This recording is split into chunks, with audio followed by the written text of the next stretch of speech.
pour la paix et la joie que chacun de nous bénéficiera de ta parole. Je me remets à toi comme l'instrument inutile. Saint-Esprit de Dieu, tu es la sagesse, tu es l'intelligence, tu es la connaissance, tu es la source d'inspiration.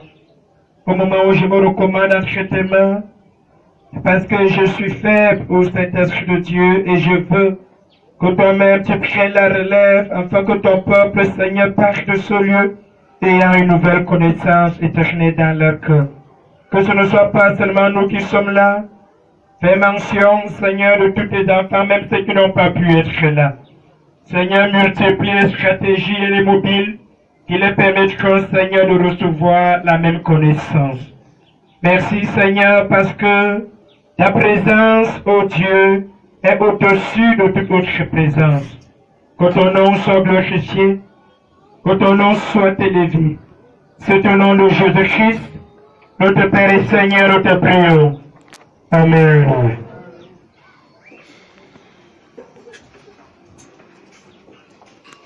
Bien-aimés, bonjour dans le nom du Seigneur Jésus-Christ. Et soyons tous les bienvenus dans la présence de notre Dieu. Dieu est fidèle. Et dans sa fidélité, il te préservera de tout mal. Amen. Il te préservera de toute tentation. Il te préservera de toute chute. Parce qu'il est fidèle. Amen. Sers le Seigneur, sachant qu'il est un Dieu fidèle. Celui qui ne te soit pas. Celui qui n'abandonne pas son peuple, surtout ceux qu'il aime. Dieu t'aime. Amen. Dans son grand amour, tu es une pierre précieuse pour lui. Amen.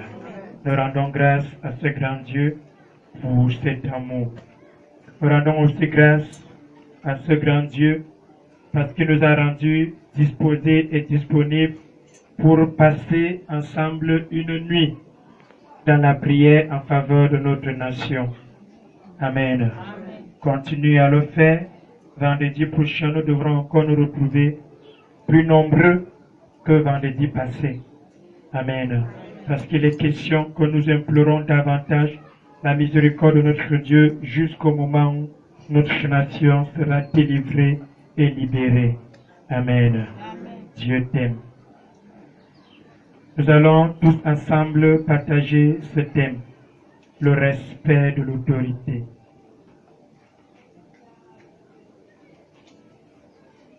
Amen. Le respect de l'autorité. Quelqu'un va rapidement prendre Bible dans Romains 13, 1. Le respect de l'autorité. On a besoin de toutes les versions présentes dans la salle. Le respect de l'autorité. Romains 13, disons le chapitre 13, disons le verset 1. Il est écrit que toute personne soit soumise. La Bible nous recommande. C'est une interpellation à l'endroit de tous les hommes, qu'ils soient spirituels, qu'ils soient naturels, qu'ils soient croyants, qu'ils soient païens ou mondeurs. Que toute personne soit soumise Aux autorités supérieures. Car il n'y a point d'autorité. Il n'y a point. La Bible dit qu'il n'y a point sur la terre, dans les cieux, sous la terre, dans l'église, dans la nation, dans nos familles, il n'y a point d'autorité Qui ne viennent de Dieu. qui ne vienne de Dieu. Et les autorités qui existent. Et les autorités qui existent dans la nation, dans l'église, dans nos familles, dans le monde entier, ont été instituées de Dieu. Amen. Que toute personne soit soumise aux autorités établies, car il n'existe aucune autorité établie par elle-même. Tous ceux qui sont établis dans le monde, tous ceux qui sont établis dans les familles, tous ceux qui sont établis dans l'église, tous ceux qui sont établis dans les cieux, ont été établis par le Créateur, le Dieu Tout-Puissant. C'est pourquoi nous devons les respecter. Amen. Qu'est-ce qu'une autorité? Autorité. Autorité. Nous dirons qu'une autorité est toute personne établie par Dieu à la tête d'un peuple, à la tête d'un groupe de personnes, à la tête d'une nation, à la tête d'une famille, à la tête d'une église. Amen. Une autorité, c'est toute personne établie par Dieu à la tête d'un peuple, à la tête d'une nation, à la tête d'une église, à la tête d'une société, à la tête d'une entreprise, à la tête même d'une salle de classe. Amen. C'est ton chef de classe, il est ton chef, il est ton autorité. Amen. Amen. Qu'est-ce qu'une autorité? C'est que tu peux garder cette définition. Que l'autorité, c'est toute personne établie. Et avant d'être établie, cette personne est ouin. Cette personne est mandatée. Cette personne est formée par Dieu. Avant que Dieu ne l'établisse, il sera sûr de le oindre, il sera sûr de le former. L'ayant ouin, l'ayant formé, il est établi maintenant. Sur une nation, il est établi sur un peuple, il est établi sur une famille, il est établi sur une église. Amen. Cette autorité a pour rôle de conduire le peuple de Dieu, de diriger le peuple de Dieu, d'amener le peuple de Dieu à un endroit fixé par le Seigneur. C'est sa mission. Sa mission consiste à conduire.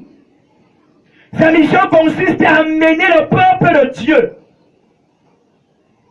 vers un lieu fixé par l'Éternel.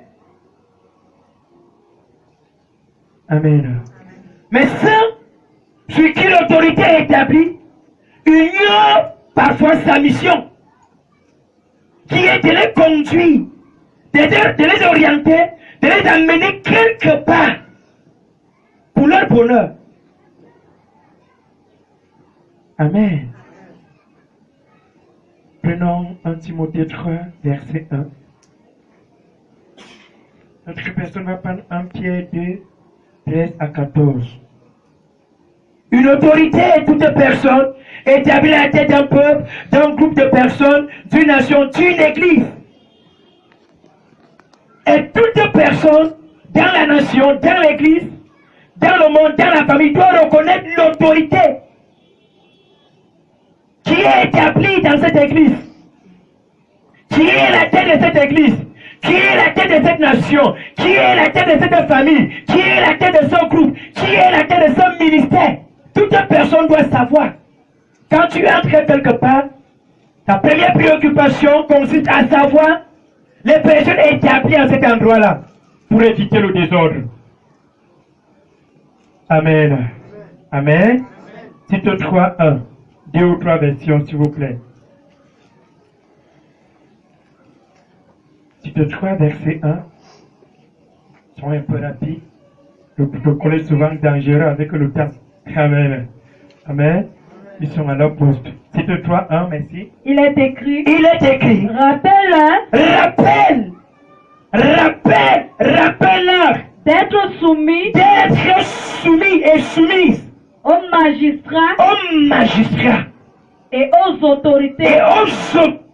D'être soumise. Amen. Amen. C'est au risque et péril de s'opposer à une autorité, de combattre une autorité, de bagarrer avec une autorité. C'est à ton risque et péril. Amen. On va dépanner cet enseignement jusqu'à vendredi.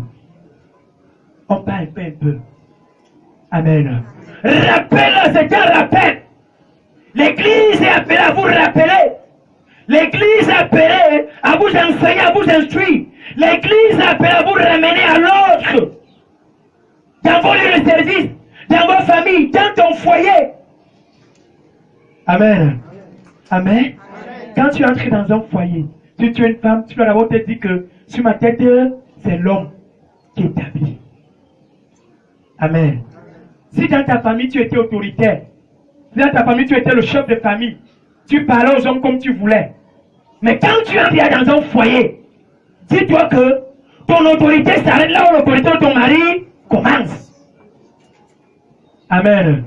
Sinon, tu ne mérites pas le mariage. Dis-nous à une femme qu'elle ne mérite pas le mariage. Elle va prier toute une année. Amen. Amen. Nous parlons du respect de l'autorité. Et nous sommes en train de lire Tite 3:1. Rappelle-leur d'être soumis aux magistrats et aux autorités, d'obéir, d'être prêts. Voilà ce que le peuple doit faire. Voilà ce que les sujets doivent faire. Voilà ce que les subordonnés d'une nation, les subordonnés d'une église, d'une famille doivent faire. Ils ne doivent pas s'opposer à l'autorité. Ils ne doivent pas combattre l'autorité. Ils ne doivent pas mal parler l'autorité. Ils doivent se soumettre. Ils doivent obéir. Ils ne doivent pas raisonner. Amen. Oui. Le respect de l'autorité. Oui. D'obéir. D'être prêt à toute bonne œuvre. D'être prêt à toute bonne œuvre. Quand tu établis à ta tête quelqu'un, cette personne a besoin de ton soutien. Cette personne a besoin de tes œuvres, tes bonnes œuvres. Et tous ceux qui ont soutenu les autorités établies dans la Bible, ils n'ont pas manqué de récompense. Amen. Ils n'ont pas manqué de récompense. Dieu élève Josué parce que Josué était au service de Moïse, son maître. Amen. Moïse était un homme. Mais Josué reconnaissait Moïse comme étant l'autorité établie par Dieu sur sa tête. Et Josué savait qu'en tant qu'établi sous l'autorité de Moïse, il revient d'obéir, de se soumettre, de servir Moïse pour avoir une longue vie et les grâces. Amen. Dieu pouvait donner en ce temps-là la royauté, la conduite d'Israël à Aaron. Il était le frère de Moïse. Il pouvait donner à Myriam. Elle était la sœur de Moïse. Mais pourquoi Dieu choisit Josué? C'est parce que Josué avait une conduite piège. Josué était un serviteur humble. Amen. La Bible ne nous présente pas qu'un jour, Josué était en grande contestation contre son maître Moïse. Comme Aaron et Myriam. Josué connaissait la loi de Dieu. Comme Aaron connaissait. Comme Myriam connaissait. Mais Josué disait toujours, celui qu'on appelle loin de Dieu là, celui qu'on appelle l'autorité de Dieu là, celui qu'on appelle le chef là, entre Dieu et lui, existe une communion particulière, un mystère que personne ne peut expliquer. Amen. Ce que Aaron et Myriam n'avaient pas su. D'où la malédiction. On va le voir.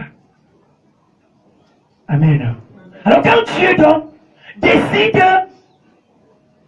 de remplacer Moïse par une autre personne, Dieu ferme ses regards sur Aaron. Dieu ferme ses yeux sur Myriam. Il a choisi Josué. Amen. Qui n'était pas de la même famille que... Il choisit Josué, qui n'était pas de la même famille que Moïse. Et qui n'était pas consacré dans la maison. La Bible dit que Josué était consacré dans le monde. Il était le chef militaire de l'armée d'Israël. Mais pourquoi tu le choisis? C'était sa conduite. Amen. Si tu veux avoir les grâces, les faveurs venant de l'Éternel, soumets-toi à l'autorité établie sur ta tête. Sers cet homme-là. Amen. Amen. Oui. Il nous demande, il nous ordonne, il nous interpelle à vous rappeler ce que vous devez faire. Même si ton chef est un buveur de sang. Amen. Même si ton chef est un démagogue. Même si ton chef est un mangeur de la chair humaine. Dieu ne t'a pas oint. Il ne t'a pas mandaté pour l'exposer. Ou pour mal parler de lui. C'est ça dit avec Dieu. Amen. Une seule personne jugera cette personne, c'est qui? C'est Dieu. Amen. Aujourd'hui, nous constatons que même les chrétiens qui sont censés de vivre d'une manière différente que les mondains, eux-mêmes sont dans des erreurs graves que les mondains commettent dans leur lieu de service, dans l'église, dans leur maison. Un chrétien, une chrétienne, qui ne sait pas que mon chef est établi sur ma tête. Il a le pouvoir de décision. Un chrétien, une chrétienne qui ne sait pas que le pasteur s'y est établi sur ma tête. Il a le pouvoir de décision. Il ne sait pas que l'homme appelé mon mari, appelé mon chéri est établi sur ma tête. Donc il a le pouvoir de décision. Quand tu ne sais pas ça, comment donc tu serviras l'Éternel sur la terre? Amen. Servir Dieu veut dire servir les hommes. On ne voit pas Dieu. Amen. Se soumettre à Dieu veut dire te soumettre aux hommes. Parce qu'on ne voit pas Dieu. Amen. Tu ne peux pas dire que tu aimes Dieu alors que tu détestes ton semblable. En Jean 4 le dit, au verset 21 et 22. Tu ne peux pas dire que tu aimes Dieu en détestant ton semblable. Ça veut dire que tu ne peux pas dire que tu sers Dieu en méprisant, en refusant tes prestations à celui qui est établi à ta tête. C'est un faux service. Amen. Amen. Là, ça fait un peu mal. Amen. On commence à niveau où on va dire, ouais, protocole, montre-le longtemps. Amen. 1 Pierre 2, 13 à 14. Tu dois apprendre à connaître la fin de ton pouvoir, la fin de ton autorité, pour ne pas déplacer une borne implantée par l'Éternel. Malheur à celui qui te place une borne, dit le Seigneur. Amen. 1 Pierre 2, 13 à 14. Il est écrit, soyez, il revient encore, soyez soumis à cause du Seigneur, à cause du Seigneur, à toute autorité établie. Soyez soumis à cause du Seigneur à toute autorité établie Parmi les hommes.